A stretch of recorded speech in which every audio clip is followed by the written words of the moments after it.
So this is actually a Maxym Technologies CNC Tenoner. As it turns out, this is the first one ever built, but it's still a tremendously flexible and reliable machine. So the important thing about this particular Tenoner is the interface. CNC is not that big a deal, but this doesn't require any programming. This is all parameter-based, touchscreen programming. You decide what you want. In our case, the piece of wood we have happens to be 5.2 inches, but it can be any increment within thousandths of an inch. It happens to already be set at 3/4 of an inch thick, which is what we happen to be using.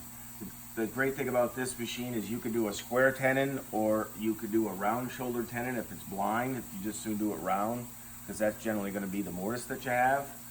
One of the great things about this machine is it'll actually do multiple tenons up to 2 feet wide. So if you're doing the side of a highboy base or a sideboard base, you need something with 3 tenons to do it properly.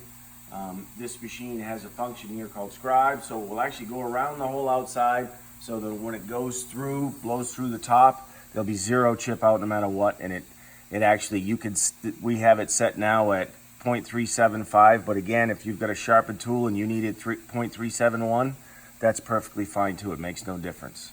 So then you just put in your wood, you set your stop, you put in your wood, and you hit go.